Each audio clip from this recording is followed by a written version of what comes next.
다니엘서 5장에 보면은 남쪽 유다를 멸망시킨 바벨론 나라에 대한 이야기가 나옵니다.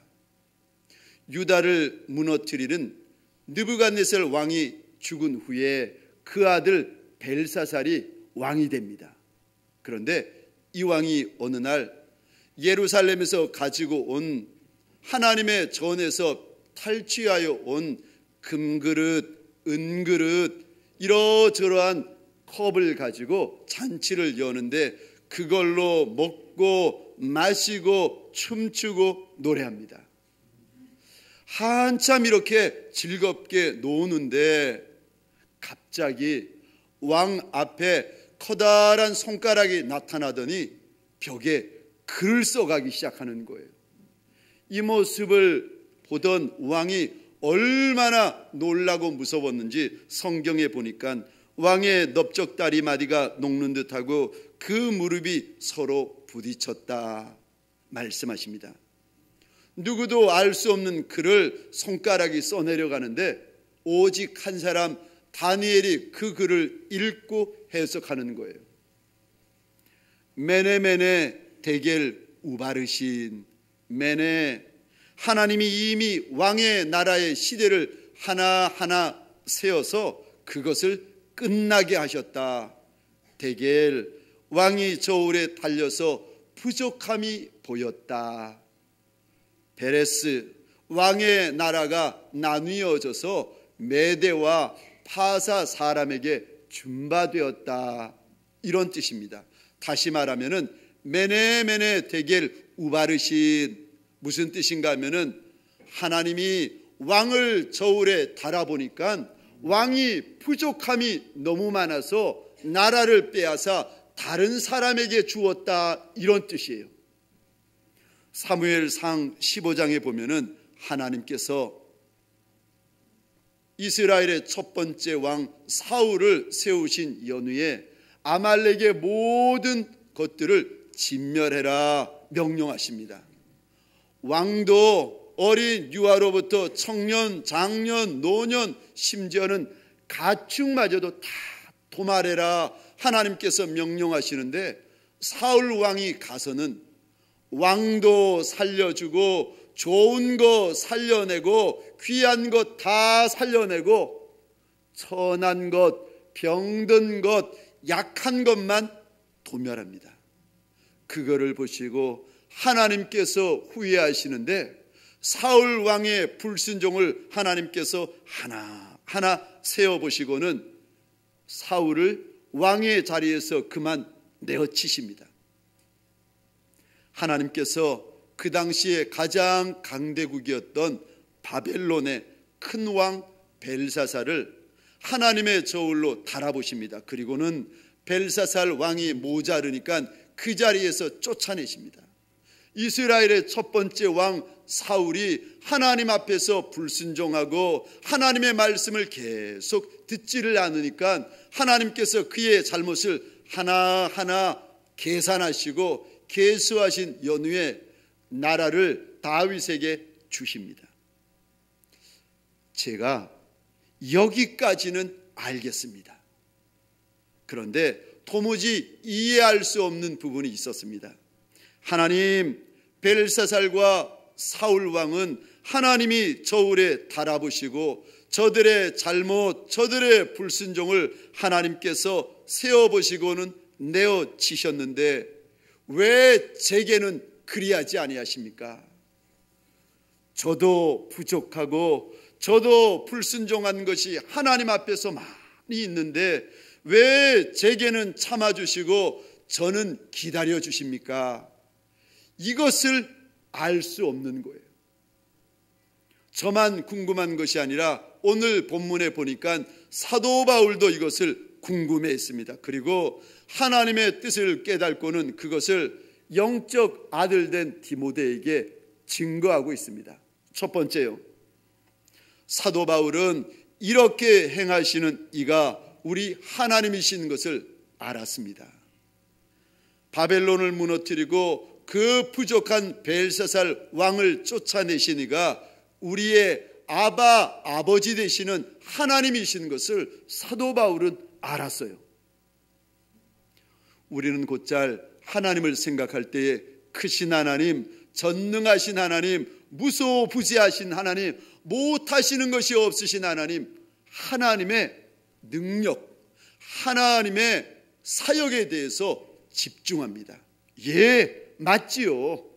그런데 그것보다 더 중요한 것이 무엇인가 하면은 그 전능하신 하나님, 무소부지하신 하나님, 못하시는 것이 없으신 하나님이 우리의 아버지이신 것을 믿으시기 바랍니다. 그 큰 왕 하나님께서 저울에 달아보시고는 즉시로 내려오게 하시는 이가 만왕의 왕이요, 이스라엘의 왕 사울을 하나님께서 하나하나 계수해 보시고는 그 자리를 다윗에게 주신 이가 만주의 주가 되시는 하나님. 그런데 이렇게 달아보시는 하나님, 이렇게 세워보시는 하나님, 심판하시는 하나님 앞에서 벨사살의 심장이 녹아내립니다. 얼마나 무섭고 두렵던지 벨사살의 무릎이 달달 떨려요. 아무리 큰 나라라 할지라도, 아무리 큰 왕이라 할지라도 세워보시는 하나님, 달아보시는 하나님 앞에서는 두려워 떠는데, 오늘 이 시간 하나님 앞에 달려나온 모든 성도님들은 하나님 무서워하지 아니하고 두려워하지 아니하는 하나님의 성도 되시기를 주의 이름으로 축원합니다. 우리 주님께서 이 땅에서 12제자를 가르치실 때 기도할 때마다 아버지, 아버지, 하나님을 아버지라 고백합니다. 심지어는요, 우리 주님께서 하나님을 향하여 아바, 아바, 무슨 뜻인가 하면은 우리말로 아빠, 아빠, 아빠라는 뜻이요. 아니, 지금 창조주 하나님, 못하신 것이 없으신 조물주 하나님을 가리켜서 아빠, 아빠 부르고 있습니다. 하나님이 하나님의 백성, 하나님의 성도된 이들에게 어떤 분이 되시는가 하는 것을 우리 주님께서 제자들에게 분명히 알려주고 계시는 것입니다. 요한복음 3장 16절에 보면은 하나님이 세상을 이처럼 사랑하사 독생자를 주셨다 말씀하십니다.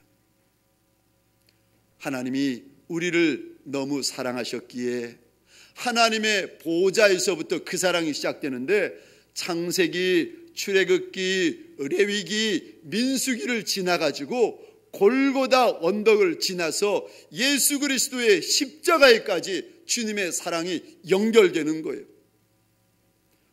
나를 향한, 우리를 향한 하나님의 그 사랑이 너무 크고 커서 도저히 참을 수 없는 하나님의 그 사랑이 예수 그리스도를 결국 우리의 죄를 위하여서 우리의 모든 더러움을 씻어 주시려고 예수 그리스도를 십자가에 못 박으시기까지 우리를 사랑하십니다. 세상 사람들은 하나님을 가리켜 조물주라, 심판주라 하면서 두려워합니다. 모든 이방 사람들은 하나님을 가리켜 만왕의 왕, 만주의 주가 되시는 그분을 무서워해요. 그러나 우리 하나님은 사랑의 하나님이시라, 하나님은 사랑이시라, 하나님을 사랑하는 여러분들 되시기를, 하나님을 많이 사랑하는 하나님의 백성 되시기를 주의 이름으로 축원합니다. 그러기에 사도 바울이 14절에서 우리 하나님, 우리 주님에 대하여 이야기하기를 우리 주의 은혜가 그리스도 예수 안에 있는 믿음과 사랑과 함께 넘치도록 풍성하였다 말씀하십니다. 두 번째요, 오늘 본문에서 사도 바울은 자기의 모습을 솔직히 고백하는데 13절에 보니까 내가 전에는 비방자요, 박해자요, 폭행자였다. 15절에서는요, 내가 죄인 중에 괴수다. 그런데 그런 자신에게 우리 주님이 어떻게 대하시는가? 13절입니다. 도리어 긍휼을 입은 것은 내가 믿지 아니할 때에 알지 못하고 행하였음이라. 여기서 긍휼을 입었다라는 시제가 성경으로 보면은 과거 시제입니다. 이것이 무슨 말인가 하면은 내가 언제 하나님의 은혜를 입고 긍휼을 받았는가 하면은 내가 하나님을 믿지 않을 때, 내가 하나님께 알지 못하고 내 마음대로 행하고 내 멋대로 행하고 내 기분대로 행할 그때에 이미 하나님께서 우리에게 은혜를 주시고 긍휼을 부어주기 시작하셨다는 거예요. 내가 믿고 안 믿고를 떠나서 우리의 아버지 되시는 그 하나님께서 이미 과거에 어머니의 복 중에서부터 내게 긍휼을 부으셨다는 거예요. 그런데 과거에만 아니라 오늘 문제는 그때만이 아니라 지금 주님을 영접하여서 하나님의 백성 되고 주의 제재단 지금에도 지금 내 모습이 어떤가 가만히 하나님 앞에서 내 모습을 보니까 예전보다 나아진 것이 없는 거예요. 부끄러웠으면 부끄러웠지 하나님 앞에서 내가 더 거룩하고 선해진 모습이 없는 겁니다. 그 모습을 보다가 사도 바울의 고백이요, 내가 죄인 중에 괴수구나. 내가 죄인 가운데 죄수고 괴수 가운데 괴수라는 거예요. 그런데 성경에 보면은 내가 죄인 중에 괴수와 비슷하다. 내가 죄인 중에 괴수와 유사하다. 이렇게 말하지 않고 뭐라고 고백하는가?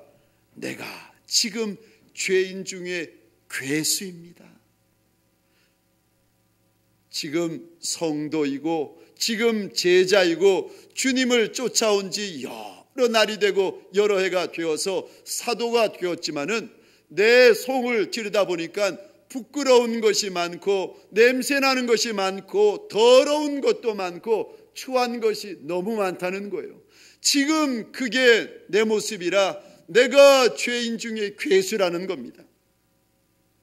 이렇게 더럽고 추하고 냄새나는 것이 많아 죄인 중에 괴수라 고백하는 그 인생을 우리 하나님께서 어찌 대하시는가? 세 번째로 오래 참으십니다.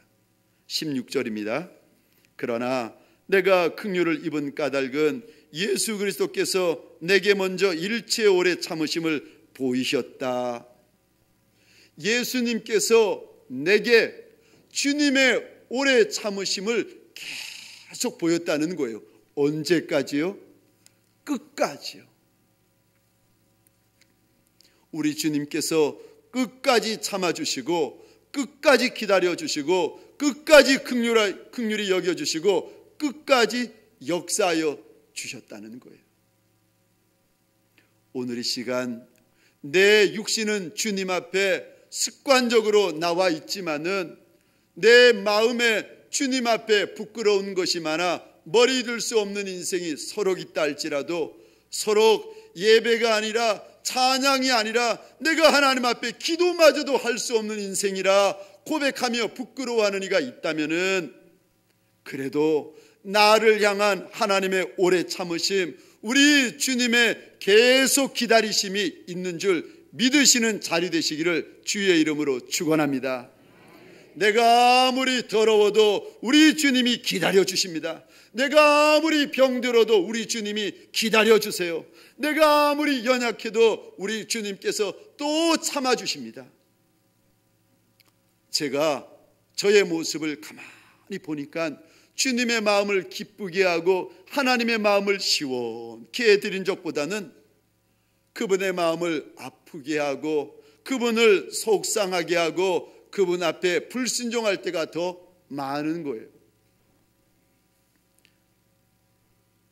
하나님께서 느부갓네살의 아들 그 유명한 큰왕 벨사살에게는 하나님께서 저울로 정확히 달아보셨는데 사울에게는 그의 잘못을 하나님이 계수하시고 그를 왕의 자리에서 내어치셨는데 나의 부족, 나의 잘못, 나의 불순종은 하나님께서 계수하지 않더라는 것입니다.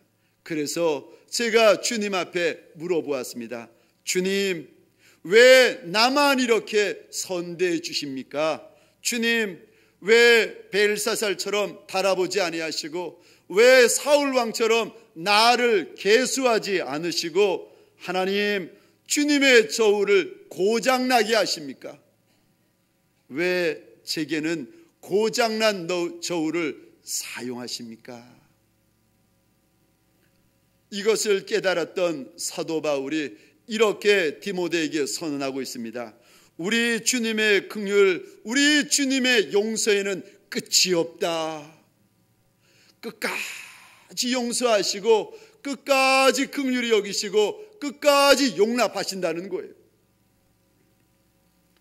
구로고등학교 3학년에 다니고 있는 어떤 여학생이 있었습니다. 그런데 이 여학생은 늘 아버지와 다투고 마찰을 일으키는 거예요. 아버지가 이 여고생인 딸을 보면서 항상 하는 이야기가 머리에 물들이지 마라, 화장하지 마라, 매니큐어 칠하지 마라, 제발 공부 좀 해라, 치마 짧게 입지 마라. 아이고, 이런 이야기를 늘 들으니까 이 딸아이가 아빠에 대해서 얼마나 화를 내는지. 그날도 이 딸아이가 아빠와 기대와는 상관없이 밤늦도록 돌아다니다가 들어오는 거예요. 그 모습을 보다가 이 아빠가 버럭 소리를 질렀습니다. 하라는 공부는 안 하고 도대체 어디를 쏘다니는 거야? 그럴 바에야 나가! 그러니까 이 딸아이가 기다렸다는 듯이 휙 돌아서면서요, 문을 쾅 닫아버리는 거예요. 나가면 되잖아요. 그리고 그날 밤에 도저히 이렇게는 살 수 없다 생각한 이 딸아이가 가방 하나를 들고는 가출해 버린 거예요. 절대로 아버지가 찾을 수 없는 먼 부산으로 그만 가출해 버렸습니다. 부산에 도착해 보니까 막상 갈 곳이 없는 거예요. 가방을 들고 그냥 길바닥에 이렇게 서 있는데 에쿠스 승용차 한 대가 오더니 서는 거예요. 문이 열리면서 웬 아저씨가, 학생 어디 갈 데 없는 것 같은데 여기 타지? 그 학생이 그 남자를 쫓아가서 이런저런 오갈 데 없는 사정을 이야기하니까 원룸을 얻어주는 거예요. 이 여고생 딸아이가 그래, 내가 집 나오기를 잘했어. 세상에는 좋은 사람 너무 많어. 그러던 어느 날 며칠 지나지 않았는데 사장이라는 이 남자가 오더니요, 이 아이에게 하는 말이 더 이상 놀지 말라는 거예요. 너도 나가서 돈 좀 벌어 오라는 거예요. 그러면서 이 아이에게 이상한 알약을 먹이더니 화장을 진하게 하고 밤마다 내모는 거예요. 그리고는 무슨 수를 썼어도 돈 벌어 오라는 겁니다. 그러던 어느 날 이 아이가 버는 돈, 그 모든 돈을 사장이라는 이 남자가 갈취하는 거예요.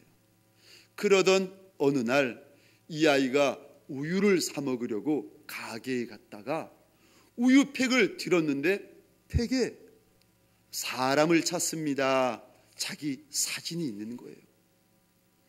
깜짝 놀라가지고 그 우유팩을 사들고는 뛰쳐나와가지고는 그 우유를 쓰레기통에 던져버리면서 외칩니다.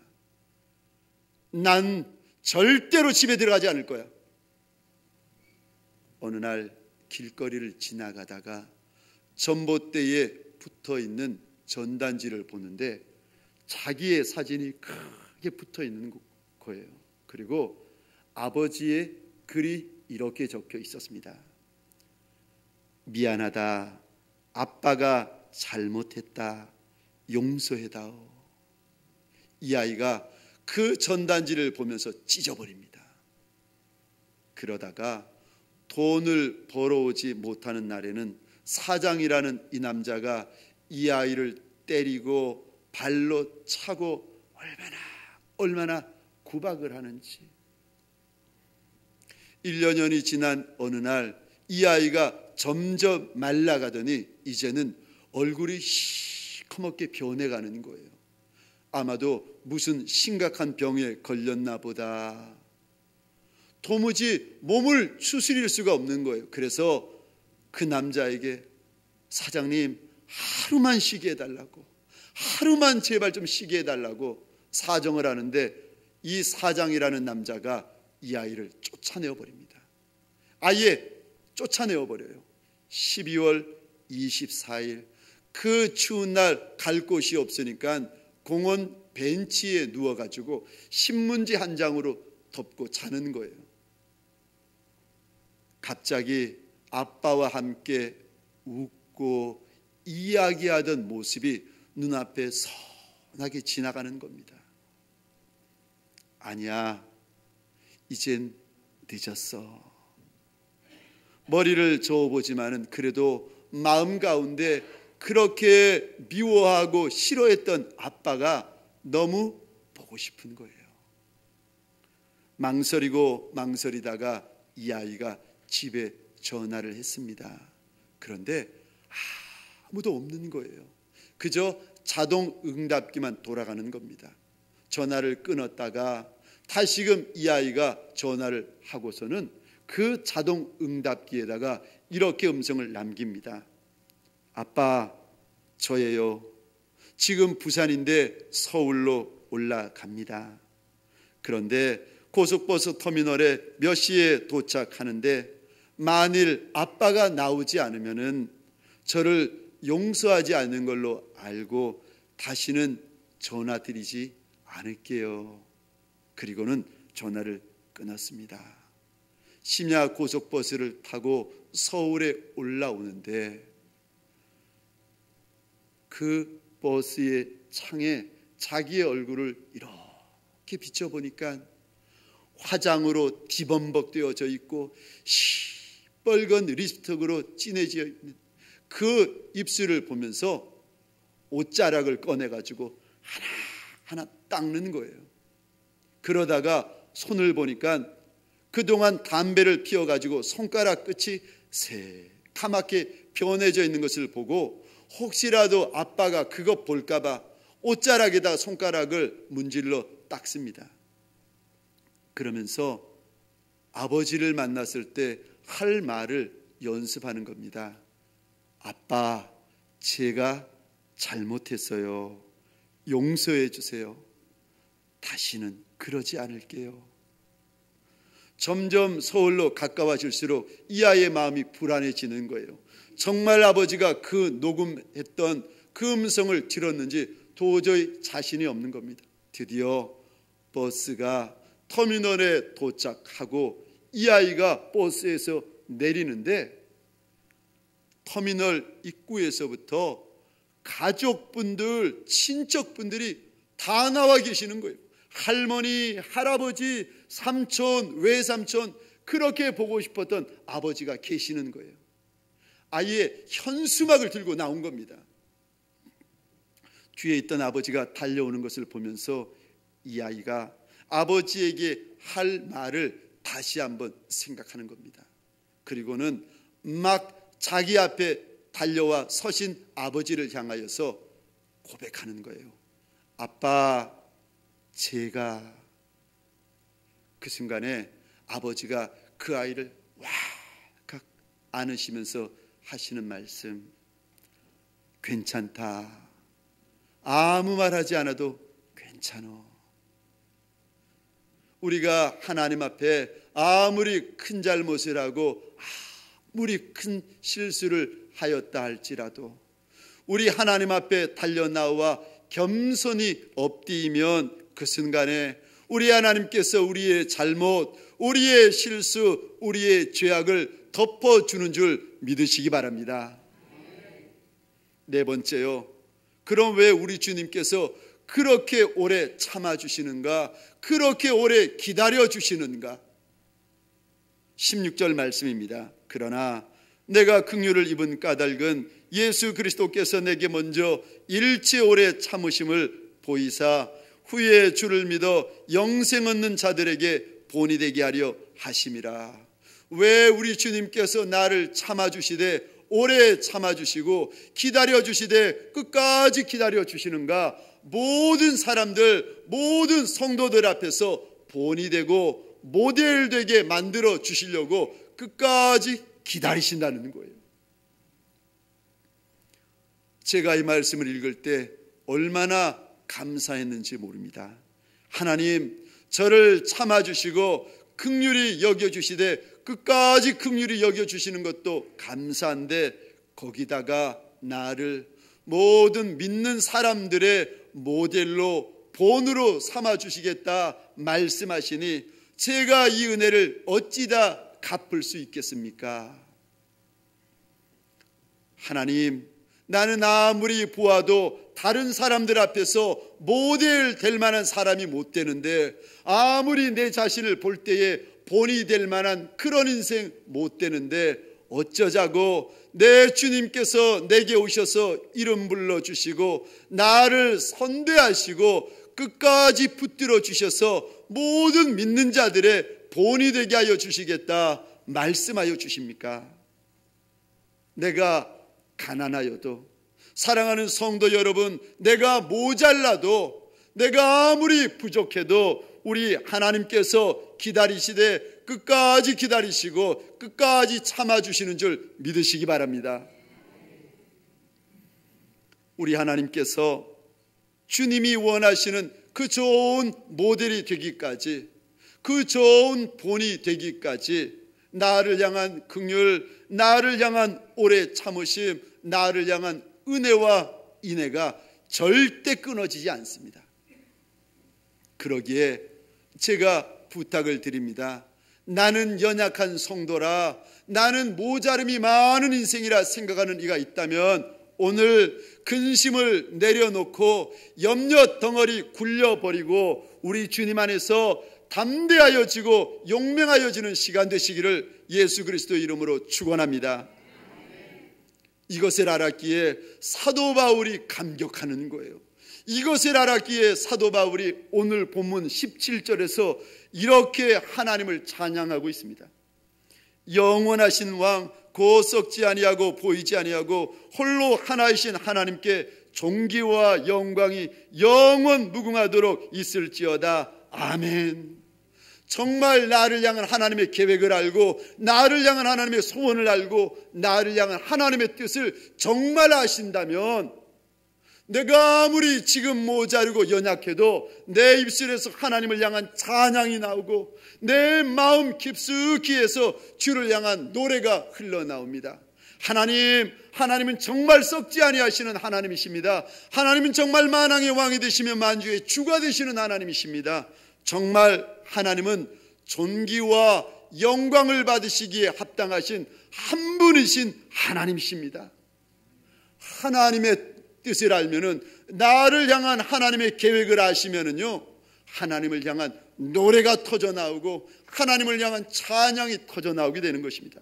하나님, 내가 무엇이고 나의 집안이 무엇이간데 주님께서 그렇게까지 나를 생각하여 주십니까? 말씀을 맺겠습니다. 우리를 붙잡으시되 모든 이들, 모든 믿는 이들의 본이 되기까지 참으시고 이끌어 주시고 역사하여 주시는 주님을 바라보면서 사도 바울이 감격하고 사도 바울이 힘을 얻었던 것처럼 오늘 이 주일 3부 예배에 나오신 모든 성도님들, 그리 행하여 주시는 우리 주님을 보며 힘을 얻고 용맹하여지는 시간 되시기를 주의 이름으로 축원합니다. 기도하겠습니다. 하나님 아버지의 저울을 고장 내어서라도 우리를 참아주시고 기다려주시니 감사합니다. 그러기에 우리에게 약함이 있고 부족함이 있고 숨겨진 어두움이 서로 많을지라도 내가 절망하는 것이 아니라 기다려주며 용서하여 주시며 역사하여 주시겠다 약속하시는 주의 이름을 찬양하나이다. 우리를 다시 일어나게 하시는 하나님을 찬양합니다. 우리로 다시 시작하게 하시는 하나님을 찬양합니다. 끝내 나를 모든 믿는 자들의 본으로 모델로 삼으시는 하나님의 열심을 찬양합니다. 감사합니다. 모든 말씀 예수 그리스도 이름으로 기도합니다. 아멘.